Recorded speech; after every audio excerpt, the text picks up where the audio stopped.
Hai, Assalamualaikum warahmatullahi wabarakatuh. Oke, jadi di sini aku masih bare face dan aku pengen chill make upan aja sambil kita ngobrol-ngobrol sama-sama. Oke, jadi ceritanya ini itu berawal dari beberapa minggu yang lalu. Beberapa minggu yang lalu itu aku merasa jiwa aku tuh kayak kosong gitu guys. Kayak tidak ada isinya, karena ini akumulasi sih sebenarnya. Akumulasi dari beberapa kejadian yang bikin aku itu kayak marah, jengkel, kecewa, upset. Nggak cuman sama keadaan yang ada gitu ya, atau karena ngelihat sesuatu gitu, tapi bahkan sama diri aku sendiri kayak gitu. Nah, pada saat itu terjadi, aku bahkan sampai ada di titik aku menarik diri dari beberapa akun sosial media yang ada gitu ya. Aku membatasi diri untuk kayak, no, aku nggak mau lihat dulu gitu. Aku nggak mau involve ada di sosial media itu dulu gitu. Beberapa akun gitu kayak, no, nggak dulu kayak gitu. Jadi aku ada di titik seperti itu, dan itu berlangsung lumayan lama, beberapa hari, sampai akhirnya aku ngerasa ini tuh nggak bisa didiemin terus kayak gini gitu, ini harus aku perbaikin gitu.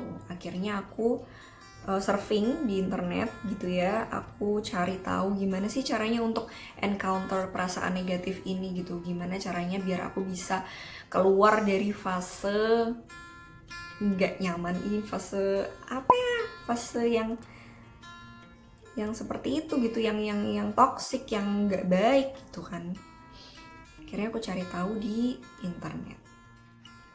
Oke, sampai akhirnya saat surfing di internet itu aku nemu ada 3 sumber yang membuat aku memiliki insight baru gitu, jadi sudut pandang lain, dan bikin perasaan aku tuh jadi lebih light feeling gitu, kayak ada beban yang sedikit terangkat hanya dengan tahu informasi basic aja guys. Ini rada-rada mind blowing sih sebenarnya.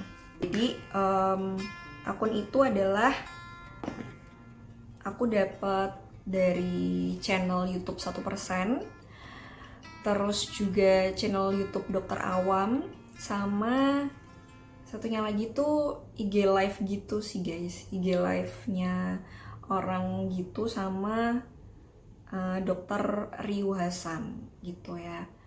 Nanti aku bakalan share linknya mereka di description box. Jadi kalian juga kalau misalnya pengen tahu bisa cari ke sana. Oke, kita belum ngomongin temanya apa ya. Jadi yang aku mau bahas itu guys adalah bagaimana caranya kita untuk encounter atau menghadapi yang namanya emosi. Dari definisinya sendiri, kalau yang dari akun channelnya 1% itu mereka bilang bahwa emosi itu merupakan suatu reaksi kita terhadap suatu kejadian kayak gitu. Nah, kemudian kan aku juga cari bahan ya. Terus aku cari tahu kalau di KBBI itu sendiri apa sih definisi dari emosi kayak gitu. Nah, kalau dari KBBI itu sendiri tuh definisinya adalah, aku sambil baca ya. Definisinya itu adalah luapan perasaan yang berkembang dan bisa juga surut dalam waktu yang singkat gitu, sesuai dengan isi konten YouTube 1%, yang dimana mereka bilang bahwa emosi itu tuh adalah perasaan yang singkat gitu.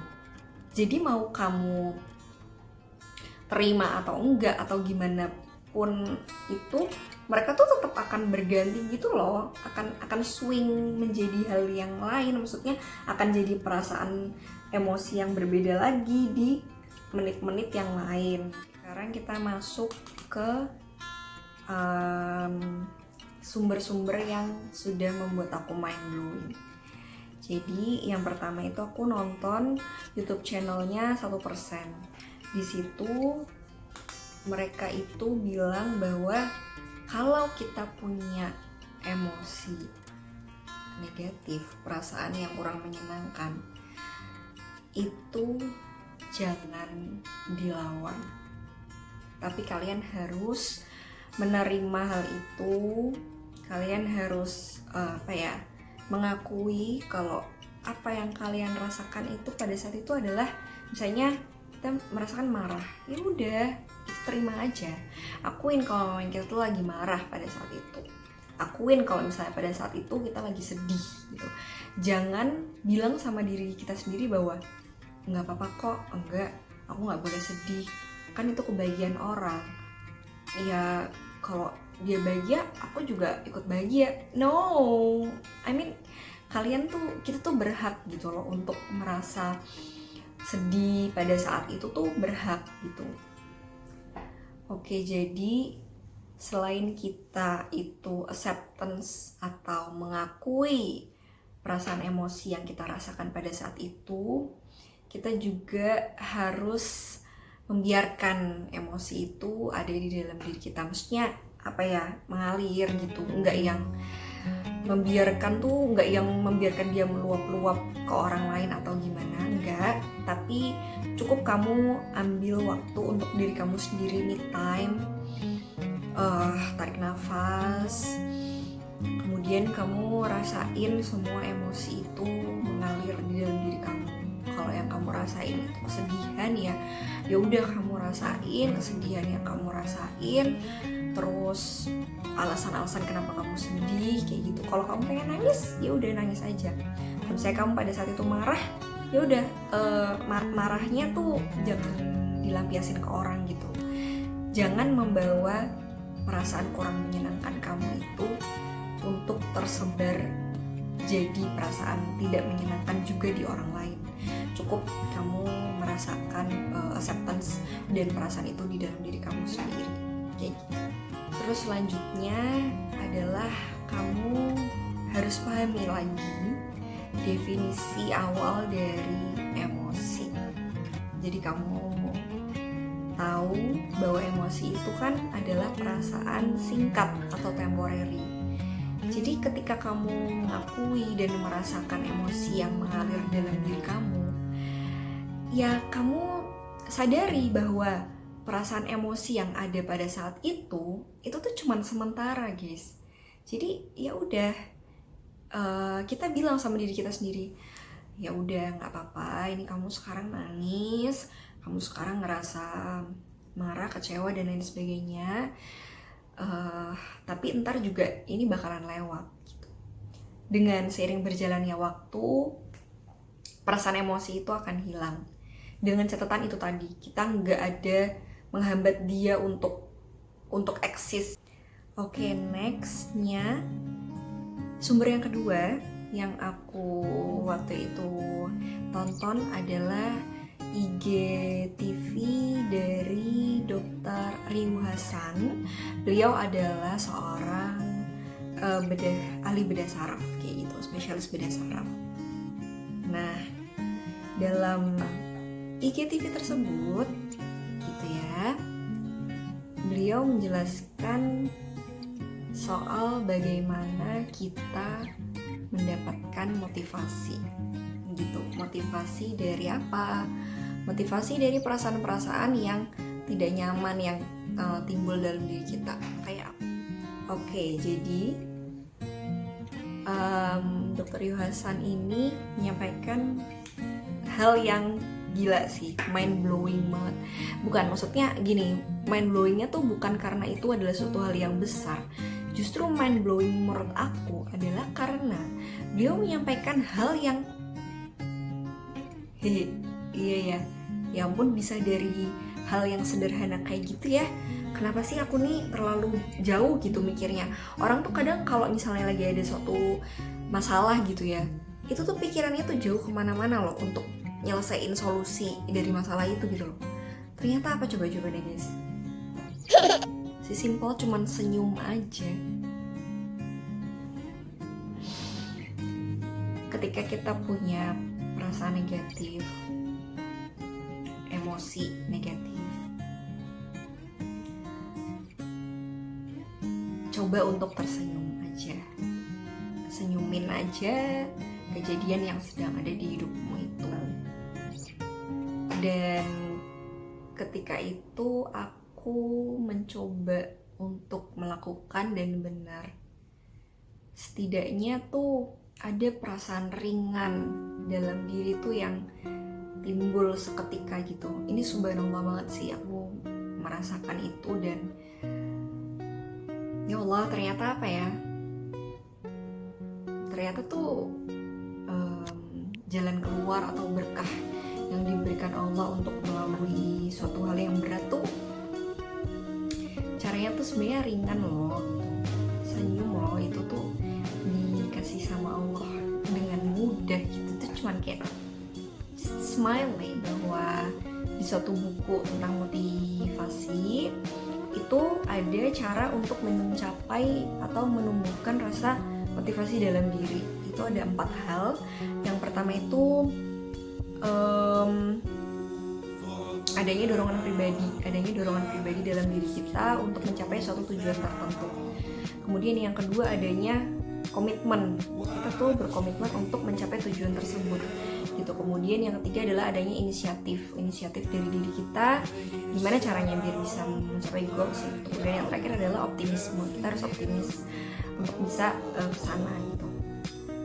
Kemudian Dr. Ryu bilang seperti ini gitu, 4 hal tadi itu adalah output yang kita inginkan setelah mengalami penggodokan yang ada di dalam otak gitu. Maksudnya kayak setelah di otak kita tuh ada berbagai macam reaksi kimiawi yang terjadi gitu. Jadi itu harus ada proses dulu. Nah, menariknya adalah respon-respon kimiawi yang ada di otak kita itu hingga akhirnya menghasilkan output 4 tadi, itu tuh harus ada triggernya guys. Harus ada sesuatu yang mensensitasi otak kita, twing, biar akhirnya tuh bisa gitu tercapai adanya 4 hal itu. Nah, caranya tuh gimana? Ya itu tadi yang udah gue bilang, caranya adalah dengan menjadi orang yang bahagia. Nah, ketika udah ada respon positif itu tadi di otak, maka baru bisa nih adanya kemudian dorongan diri. Kita kan jadi mikir nih, ada informasi tambahan, terus kita jadi mikir, baru kemudian timbul ada 4 hal tadi. Nah, selain senyum, dia juga bilang yaitu dengan melakukan suatu tindakan-tindakan yang positif.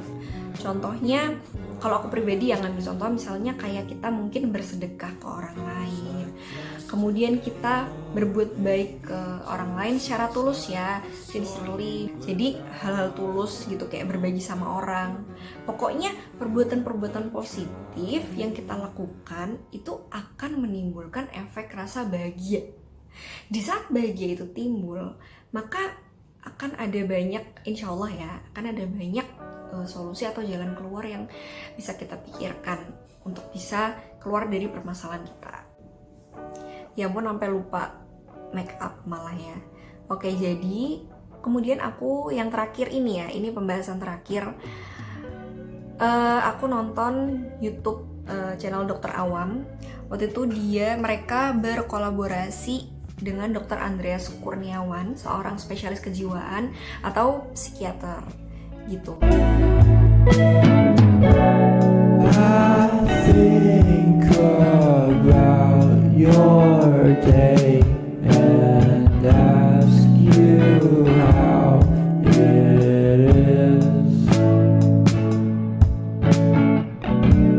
Why are you being cruel when we could have all this?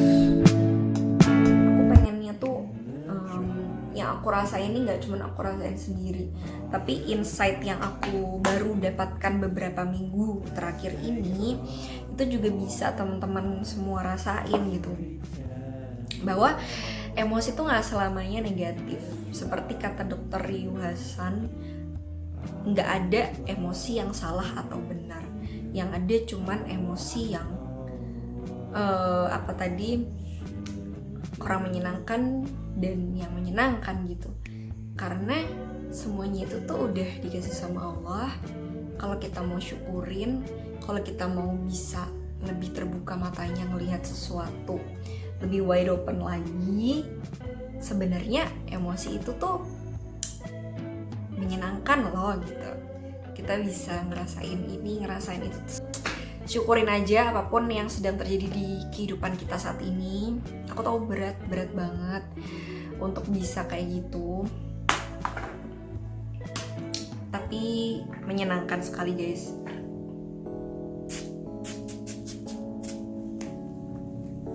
Untuk jadi manusia yang punya berbagai insight dan lalalili itu menyenangkan, insya Allah menyenangkan.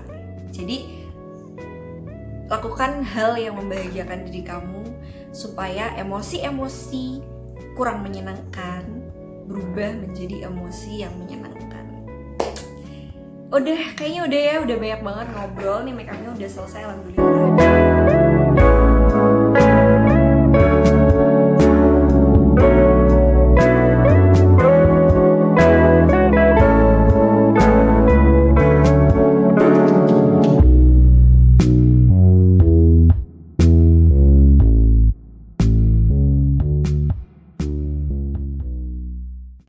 Ini makeup yang paling sering aku pakai buat kondangan sih kayaknya ya.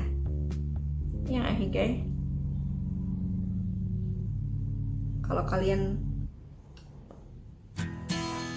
kalian teman aku, teman-teman kuliah aku, teman SMA aku pasti tahu sih kayak style kondangan saya tuh ya gini-gini aja gitu. Nggak ada beda-beda, ya begini aja ya, zona nyaman. Terima kasih udah menonton video ini. Jangan lupa like kalau kalian suka dengan video ini, kemudian kalian bisa share ke teman-teman kalian kalau misalnya kalian merasa video ini bermanfaat, dan boleh pencet tombol subscribe kalau mau nonton video-video yang lain lagi. Mungkin kalian ada saran aku bikin video yang lain, apa terserah, silakan. Oke deh gitu ya. Wassalamualaikum warahmatullahi wabarakatuh.